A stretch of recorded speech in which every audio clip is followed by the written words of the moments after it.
The toast was already halfway to Ethan Hawthorne's I found something in the garden.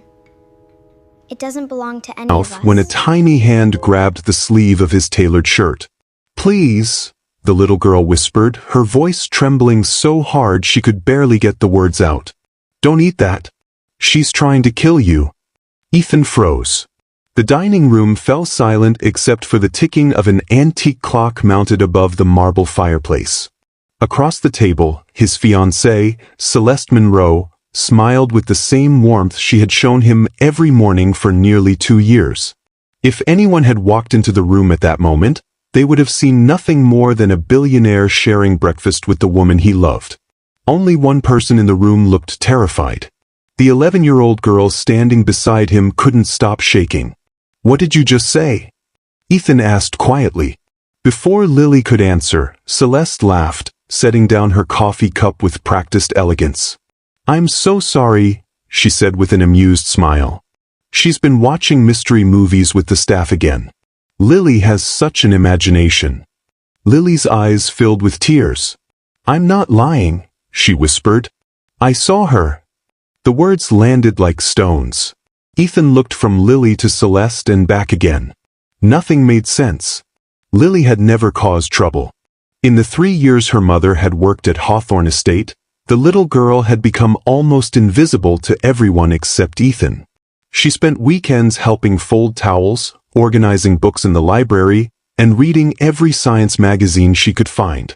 She was painfully shy, almost incapable of looking strangers in the eye. She wasn't the kind of child who invented stories. Celeste reached across the table and gently touched Ethan's hand. "Eat before it gets cold," she said softly. "You've got that board meeting in an hour." Ethan stared at the butter glistening across the warm toast. Then he smiled. "You know what?" he said casually. "Ladies first." He slid the plate toward Celeste. The smile disappeared from her face. Only for a heartbeat. But Ethan saw it. It wasn't fear. It wasn't confusion. It was calculation. Then her smile returned. "Oh, Ethan," she laughed. "You know I'm avoiding bread before the wedding. If I eat like you, I'll never fit into my dress." It was a perfectly reasonable answer. Almost. Lily suddenly spoke again. Yesterday she ate pancakes. The room became unbearably quiet. Celeste slowly turned toward the little girl. The warmth in her eyes vanished so quickly it felt as though someone had blown out a candle. "Lily," she said calmly, "your mother has taught you better than interrupting adults." Lily lowered her head but didn't take back a single word. Ethan placed the toast back onto the plate. "I've suddenly lost my appetite." He stood, kissed Celeste lightly on the forehead, and smiled as if nothing unusual had happened. "I'll grab something after my meeting." Celeste searched his face. "You've barely eaten all week." "I know. You've been feeling tired." "I suppose I have. You should really let Dr. Simmons examine your heart again." "I'll think about it." She nodded slowly. "Please do." He walked toward the front entrance without looking back. Only after climbing into the back seat of his waiting car did he notice his hands were trembling. His driver looked into the rearview mirror. "Everything all right, sir?" Ethan stared out the window as the mansion disappeared behind towering cedar trees. "No," he answered quietly. "Not even close." The car had barely reached downtown Seattle before Ethan called the only man he trusted without question. "Marcus."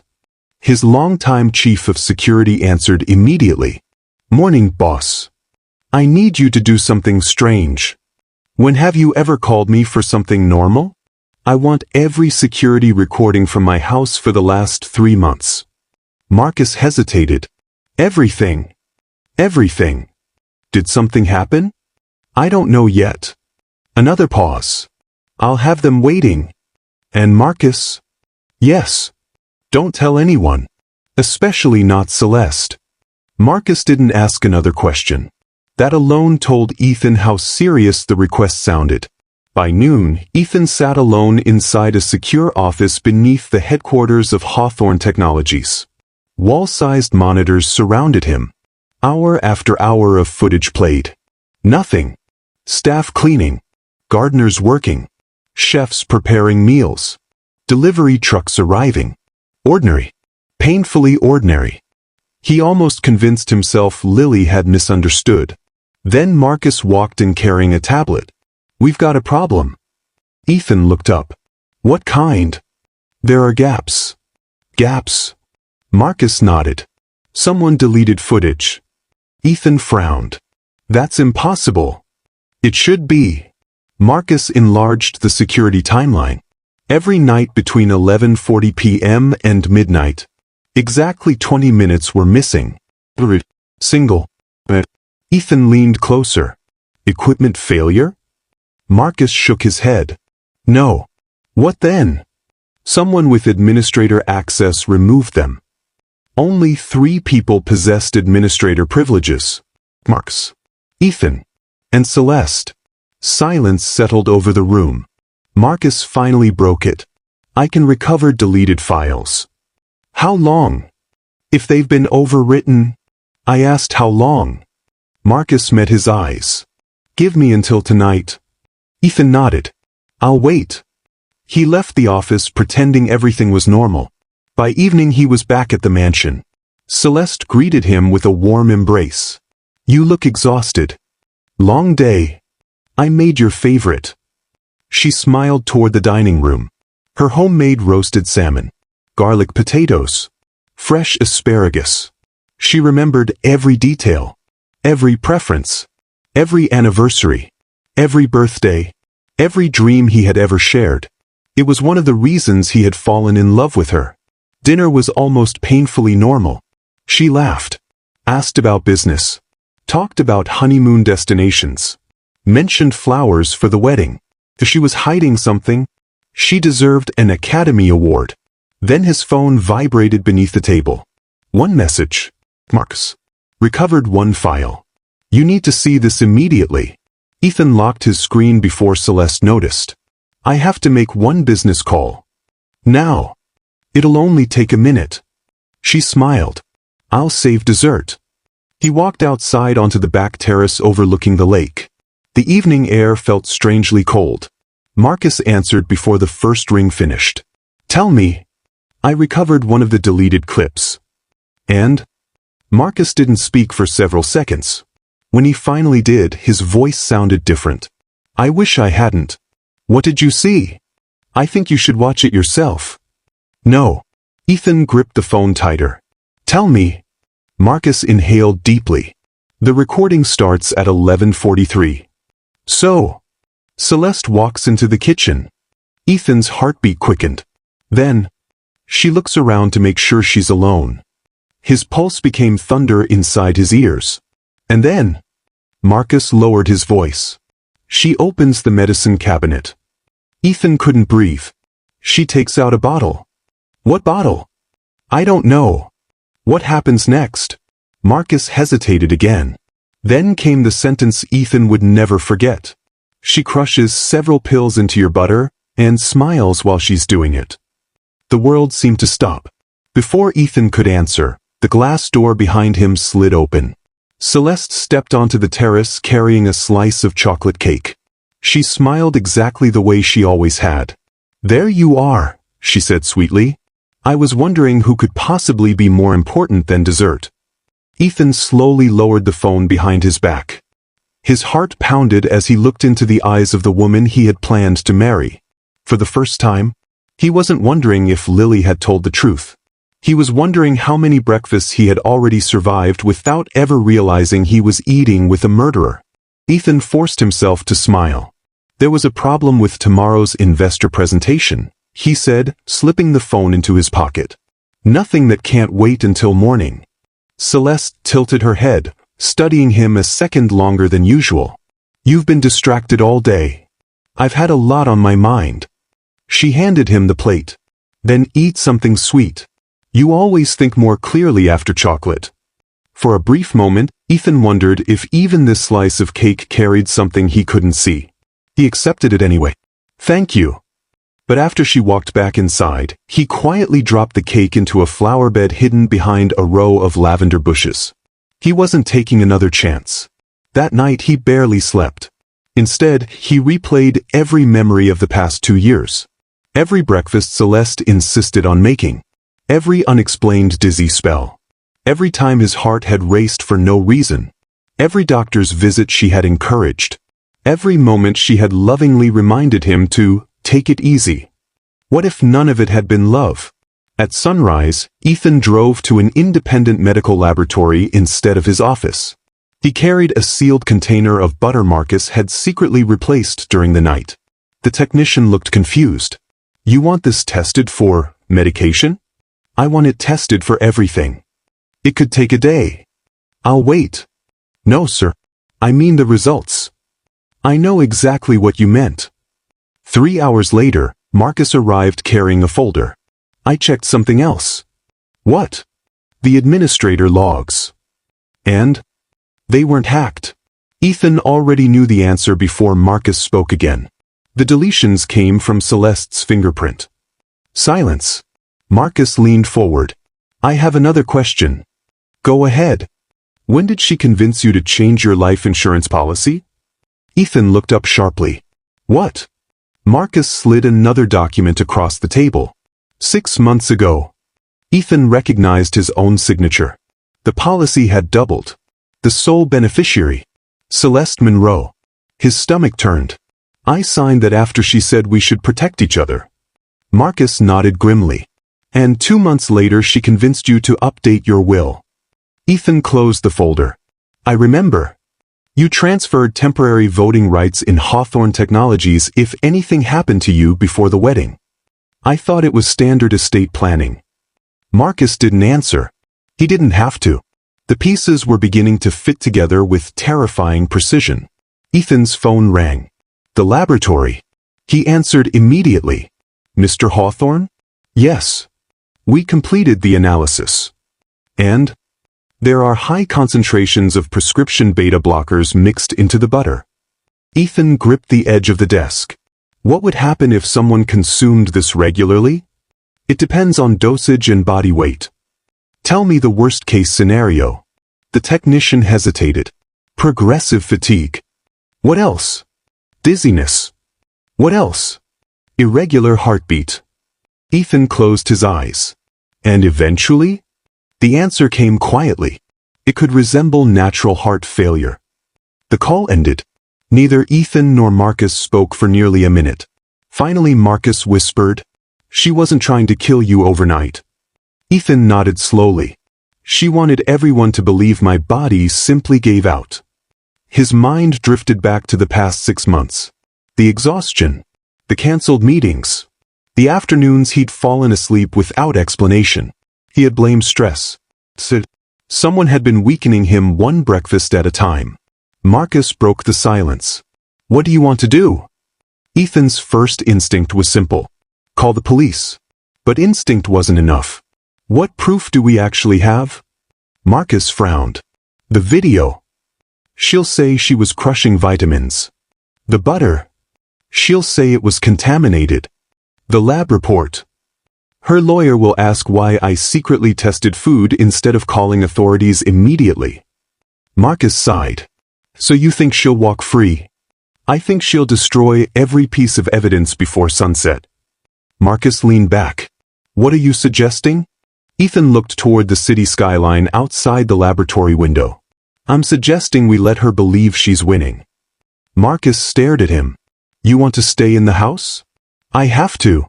That's insane. No. Ethan's voice remained calm. It's the only way we'll learn who she's working with. Marcus looked unconvinced.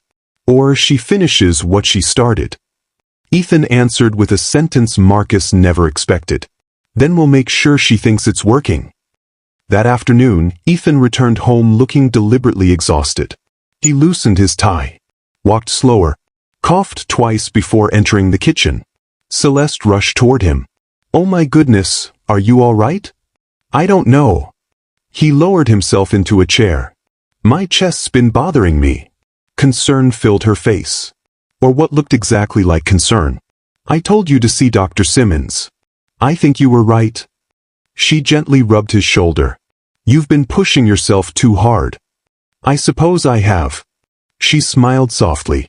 I'll make you something light. As she turned toward the refrigerator, Ethan caught something almost impossible to notice. The corners of her mouth lifted. Not with sympathy. With satisfaction. That tiny expression told him everything. She believed the poison was working. That evening, Ethan quietly met Lily and her mother in the estate's greenhouse, far from the security cameras Celeste could access.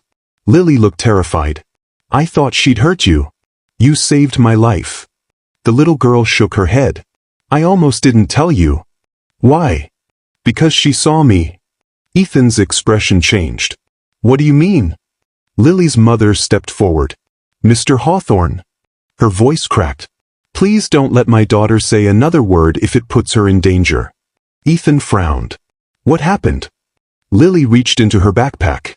With trembling hands, she pulled out an envelope.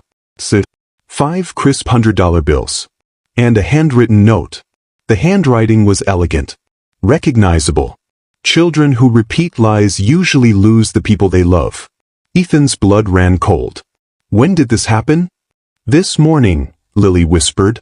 She gave me the money. And the note. She smiled when she handed it to me. What did she say? Lily swallowed hard. She said. The girl's voice became almost inaudible. Good children know when to stay quiet. Ethan looked at Marcus. Neither man needed to say what they were thinking. The threats had already begun. He knelt in front of Lily. Listen to me carefully. She nodded. You are never going to be alone again. Tears rolled down her cheeks. I don't want money. I know. I don't want a new house. I know. I just didn't want you to die. Those simple words hit Ethan harder than any business failure he'd ever experienced. An 11-year-old child had risked everything. For a man the world claimed already had everything. If Lily had stayed silent, his funeral might already have been planned. If you're listening to this story and you believe you would have found the courage to speak the truth, even when it could put you in danger, let everyone know in the comments. Sometimes the smallest voice becomes the one that changes everything. Ethan stood. Marcus. Yeah. Move Lily and her mother somewhere safe. Marcus nodded immediately. I already have a place in mind. No one can know. Not even the staff. Especially not the staff. Because if Celeste had been living a lie for 2 years, who else inside Hawthorne Estate was secretly working for her? As the thought crossed Ethan's mind, Marcus's phone vibrated. He glanced at the screen. His face lost all color. What is it? Ethan asked. Marcus slowly turned the phone around. It was an alert from Hawthorne Technologies' cybersecurity division. Someone had just attempted to access Ethan's encrypted executive files, using Ethan's own credentials. The attempt hadn't come from the office. It hadn't come from Ethan's phone. It had come from inside his mansion. And at that exact moment, miles away, Celeste sat alone in Ethan's private study, smiling as she inserted a small flash drive into his computer, completely unaware that someone else had already begun recording every move she made. Celeste stared at the computer screen as the files loaded. She believed she was moments away from taking everything Ethan Hawthorne had spent his entire life building. The company, the fortune, the reputation, the future. She had no idea that every second inside that study was being captured. Every click, every password entered, every document opened. Ethan had learned long ago that powerful people rarely expose themselves when they felt threatened. They exposed themselves when they felt victorious. And Celeste believed she had already won. Across town, Ethan watched a live feed from a secure room with Marcus beside him. Neither man spoke. They simply watched. Celeste opened a folder labeled Estate Planning. Inside were documents Ethan had never seen before. Not his documents. Her copies. Private financial information. Insurance details. Company transfer agreements. Marcus leaned closer. She's been preparing for this for a long time. Ethan didn't answer. He was watching the woman he had planned to marry casually organize the end of his life. Then something appeared on the screen. A message notification. Celeste had received a new email. The sender's name made Ethan's face change. Adrian Cross. For years, Adrian had been considered one of the smartest businessmen in the country. He was the man who helped Ethan build Hawthorne Technologies. The man Ethan trusted like family. Until he betrayed the company. 3 years earlier, Adrian had secretly moved millions through illegal offshore accounts.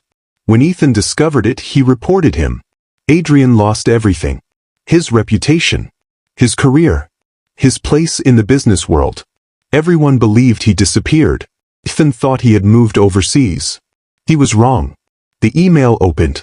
Only one sentence appeared. The wedding cannot happen until the final transfer is complete. Marcus looked at Ethan. She was never after your money alone. Ethan stared at the screen. What else? Marcus continued reading. The shares. Ethan's jaw tightened. She wanted control of the company. A second message appeared. Once the doctors confirm his decline, the board will accept your authority as his legal spouse. Ethan leaned back slowly. The entire plan became clear.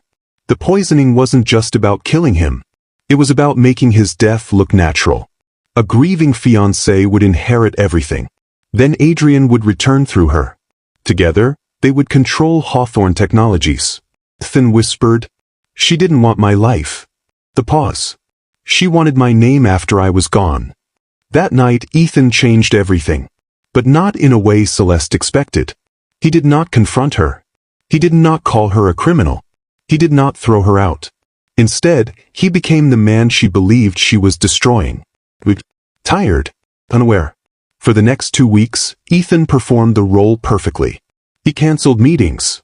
He appeared exhausted. He allowed rumors about his health to spread. The business world started whispering. Was Ethan Hawthorne seriously ill? Was the legendary founder losing control? Celeste loved every second of it. She became more confident, more careless. And careless people made mistakes. She began meeting Adrian more frequently. She stopped hiding her excitement. She discussed plans over phone calls. She talked about Ethan's future as if he was already gone. Every conversation became another piece of evidence. But Ethan discovered something unexpected. Adrian wasn't the only person involved. One night, Marcus found another name connected to the financial transfers. A lawyer. Someone who had helped prepare Ethan's new will. Margaret Vale. The attorney Ethan believed was protecting him. She had been secretly working with Adrian. The betrayal seemed endless. The people closest to Ethan were the ones who had been closest to destroying him. But there was one person they underestimated. Lily. Because Lily remembered everything. Every conversation. Every face. Every detail. She remembered seeing Margaret visiting Celeste late at night. She remembered Adrian arriving through the back entrance. She remembered hearing them talk about a dinner. A final celebration. Ethan listened carefully. What dinner? Lily looked down. The engagement dinner. Marcus frowned.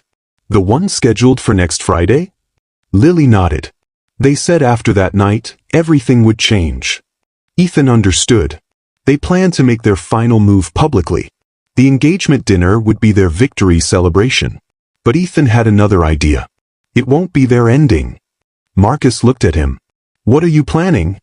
Ethan looked toward the mansion in the distance. The last dinner they ever attend. 1 week later, the Hawthorne estate was transformed. Crystal lights. Hundreds of guests. Business executives. Family friends. Journalists. Everyone wanted to celebrate the upcoming marriage of one of America's most successful entrepreneurs.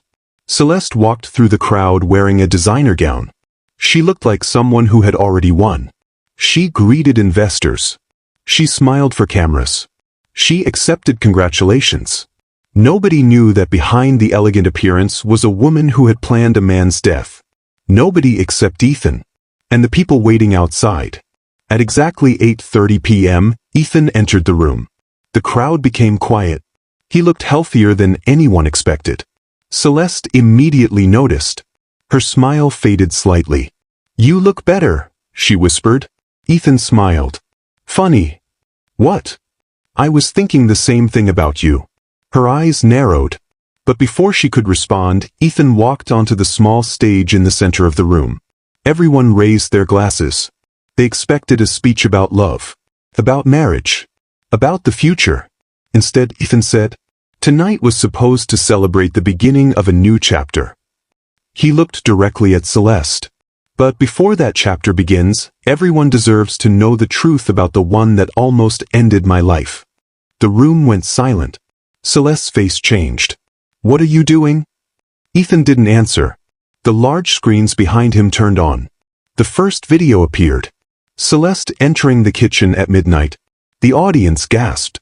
She watched herself open the cabinet. The second video appeared. Her crushing the pills. The room erupted with whispers. No. Celeste stepped backward. No, this isn't what it looks like. Ethan looked at her. You said that the first time too. Then the audio played. Her voice. Cold. Discussing the plan with Adrian. Talking about the company. Talking about the insurance. Talking about Ethan as if he was already dead. The color disappeared from her face. Adrian stood frozen near the back of the room. He knew. It was over. Margaret Vale tried to leave. Security blocked the doors. Then police officers entered. Not rushing. Not shouting. Simply walking forward with evidence already prepared. Celeste looked at Ethan. For the first time, she looked afraid. You set me up. Ethan stared at her. No. He paused. You set yourself up. I just stopped you from hiding it. The officers placed handcuffs around her wrists. Adrian was arrested moments later. The mansion that had once held a secret became the place where the truth finally came out. Months passed. The headlines faded. The rumors disappeared. But Ethan Hawthorne was never the same. He still lived in the same mansion. Still ran the same company. Still had the same wealth. But he valued different things. Lily and her mother moved into a safe home Ethan provided. Lily received a scholarship to study medicine. The little girl who once cleaned rooms inside a mansion was now preparing for the future she always dreamed about. At the opening ceremony of Ethan's new foundation, reporters asked him one question. After everything that happened, do you still believe people can be trusted? Ethan looked toward Lily standing among the students receiving scholarships. Then he smiled. Trust isn't about believing everyone is good. He paused. It's about recognizing the people who choose to do good when nobody is watching. The crowd became quiet, because everyone understood what he meant. The richest man in the room had almost lost everything because he trusted the wrong people. But he survived because one person with nothing to gain chose to tell the truth. Years later, Ethan would still remember that morning. Not because of the poison. Not because of the betrayal. But because an 11-year-old girl stood in front of a billionaire, knowing she could lose everything, and decided that saving a life mattered more than protecting herself. And that was the lesson Ethan never forgot. A person's worth is not measured by their wealth, their title, or the power they hold. Sometimes the smallest voice carries the greatest courage. If this story showed that honesty and courage can come from the most unexpected places, share your thoughts in the comments. Would you have believed Lily if you were Ethan? And if you enjoyed this emotional story of betrayal, survival, and trust, make sure to like the video and subscribe for more unforgettable stories where the truth always finds a way to be revealed.